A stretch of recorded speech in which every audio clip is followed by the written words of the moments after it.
Bonjour. Dans la séquence précédente, Henri vous a présenté les notions d'ensemble et de sous-ensemble.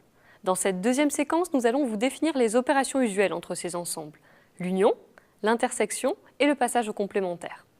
Nous étudierons et prouverons quelques propriétés élémentaires de ces opérations. Ce sera l'occasion de montrer de nombreuses égalités d'ensemble et de pratiquer pour cela la méthode de double inclusion. Commençons par la définition du complémentaire, soit E un ensemble, non vide bien sûr, et A un sous-ensemble de E. Le complémentaire de A dans E, noté A bar, est l'ensemble des éléments de E n'appartenant pas à A. Voyez apparaître sur le dessin l'ensemble E, le sous-ensemble A, et enfin son complémentaire A bar. Par exemple, si N est l'ensemble des entiers naturels et si A est le sous-ensemble des entiers pairs, alors le complémentaire de A dans E est l'ensemble des entiers impairs. Donnons à présent quelques propriétés du complémentaire. Le complémentaire de E dans E est l'ensemble vide.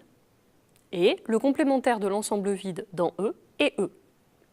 De plus, si le complémentaire de A dans E est A bar, alors le complémentaire de A bar est A, ce qui revient à dire que le complémentaire du complémentaire de A est A.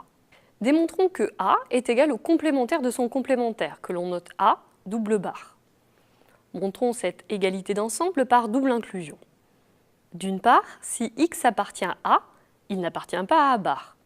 Il appartient donc à son complémentaire, c'est-à-dire à A double bar. Ceci prouve déjà que A est inclus dans A double bar. D'autre part, si X appartient au complémentaire du complémentaire de A, alors X n'appartient pas à A bar, ce qui veut dire que X appartient à A. Ceci démontre que A double bar est inclus dans A. Nous avons donc prouvé, comme annoncé, la double inclusion. Soit E un ensemble, soit A et B, deux sous-ensembles de E. On appelle union de A et de B, noté A union B, le sous-ensemble de E formé des éléments appartenant à A ou à B. Voyez sur le dessin apparaître A, puis B, et enfin leur union. Par exemple, prenons pour eux l'ensemble des entiers naturels entre 1 et 25. Notons A, l'ensemble des éléments de E qui sont multiples de 3, et B, l'ensemble des éléments de E qui sont multiples de 5. L'union de A et de B est alors formée des éléments présents dans au moins l'un des deux ensembles, comme vous le voyez apparaître sous vos yeux. Remarquons que la conjonction de coordination OU, mentionnée dans cette définition, n'est pas un OU exclusif. Cela signifie que A union B contient également les éléments appartenant à la fois à A et à B. Il existe une seconde forme d'union, exclusive cette fois, qui est formée des éléments qui appartiennent à A mais pas à B, et des éléments qui appartiennent à B mais pas à A. Je vous laisse visualiser la différence sur ces dessins comparatifs. L'union de A union B, telle que nous l'avons définie, apparaît en rose, tandis que l'union exclusive est ce qu'il reste lorsqu'on a enlevé les éléments communs à A et à B. Nous étudierons cette union exclusive plus en détail dans les exercices. Donnons à présent quelques propriétés de l'union. A est inclus dans l'union de A et de B. L'union de A et de son complémentaire dans E est égale à l'ensemble E. A union B est égal à B union A, on dit alors que l'union est une opération commutative. A union B union C est égal à A union B union C. On dit que l'union est associative. A union E est égal à E. Enfin, A union l'ensemble vide est égal à A. On dit que l'ensemble vide est un élément neutre pour l'union. Prouvons cette dernière propriété par double inclusion. D'une part, si X est dans A, il est bien dans A ou dans l'ensemble vide, ce qui prouve que A est inclus dans l'union de A et de l'ensemble vide. D'autre part, si X est un élément de A union l'ensemble vide, cela signifie que X appartient à A ou à l'ensemble vide. Or, X ne peut pas appartenir à l'ensemble vide puisque celui-ci ne contient aucun élément. Il appartient donc à A. Ceci démontre la seconde inclusion. Si A est inclus dans B, alors A union B est égal à B. Montrons cette égalité d'ensemble par double inclusion une fois encore. On sait déjà, par une propriété mentionnée avant, que B est inclus dans A union B. D'autre part, si X appartient à A union B, On a deux possibilités. Premier cas, X appartient à B, ce qui est justement ce que l'on veut démontrer. Second cas, X appartient à A. Donc, il appartient à B puisque A est inclus dans B. Ainsi, dans les deux cas, X appartient à B. Ceci prouve que A union B est inclus dans B. Soit E un ensemble. A et B, deux sous-ensembles de E. On appelle intersection de A et de B, noté A inter B, le sous-ensemble de E formé des éléments qui appartiennent à A et à B. Voyez sur le dessin apparaître A, puis B, et enfin leur intersection. Reprenons un exemple vu précédemment. Soit E, l'ensemble des entiers naturels compris entre 1 et 25. Soit A, l'ensemble des éléments de E qui sont des multiples de 3, et B, l'ensemble des éléments de E qui sont des multiples de 5. L'intersection de A et de B est alors réduite au seul entier 15. Donnons quelques propriétés de l'intersection.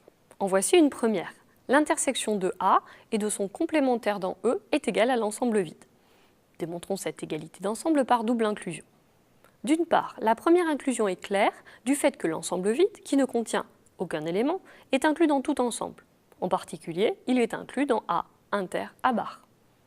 D'autre part, soit X un élément de E appartenant à l'intersection de A et de son complémentaire.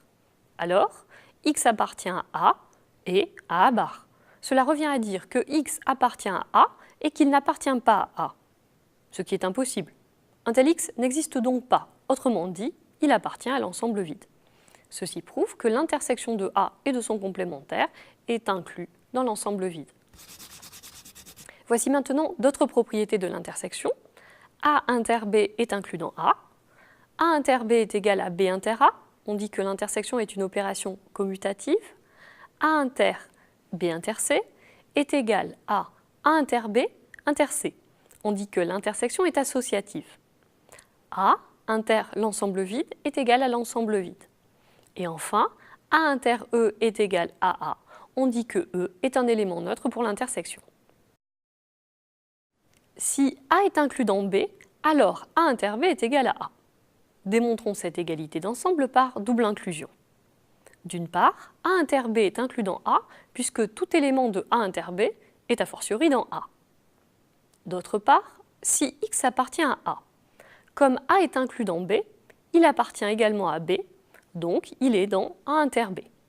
Ceci prouve la seconde inclusion, à savoir que A est inclus dans A inter B. Les définitions d'union et d'intersection se généralisent de la manière qui suit. Soit E un ensemble et A1, A2 jusqu'à AN des sous-ensembles de E. L'union des AI pour I variant de 1 à N est l'ensemble des éléments de E qui appartiennent à A1 ou à A2 ou etc. jusqu'à AN. Autrement dit, c'est l'ensemble des éléments X de E qui appartiennent à au moins l'un des AI. De même, l'intersection des AI pour I variant de 1 à N est l'ensemble des éléments de E qui appartiennent à A1 et à A2, etc. jusqu'à et à AN. Autrement dit, c'est l'ensemble des éléments X de E qui appartiennent à tous les AI. Soit E un ensemble. A et B, deux sous-ensembles de E. On appelle différence de A et de B, noté A privé de B, le sous-ensemble de E formé des éléments appartenant à A, mais n'appartenant pas à B. Par exemple, si E est l'ensemble des entiers naturels, si A est le sous-ensemble des entiers pairs et si B est le sous-ensemble des entiers qui sont des nombres premiers, A privé de B est l'ensemble des entiers pairs privé de 2. Donnons à présent une définition équivalente.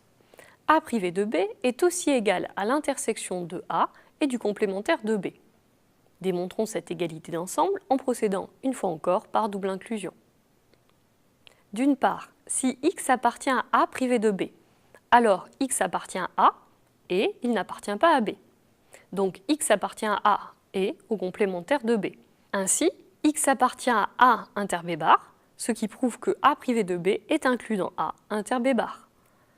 D'autre part, si X appartient à l'intersection de A et du complémentaire de B, il appartient à A et à B bar, donc X appartient à A et il n'appartient pas à B. Il appartient ainsi à A privé de B. Ceci démontre la seconde inclusion, à savoir que A inter B bar est inclus dans A privé de B. Ceci achève notre deuxième séquence. Vous connaissez à présent les 4 opérations principales sur les ensembles, le complémentaire, l'union, l'intersection et la différence. Dans la séquence suivante, nous verrons comment ces 4 opérations se comportent les unes vis-à-vis des autres. Nous nous demanderons par exemple quel est le complémentaire d'une union ou quel est le complémentaire d'une intersection. À bientôt pour connaître les réponses à ces questions.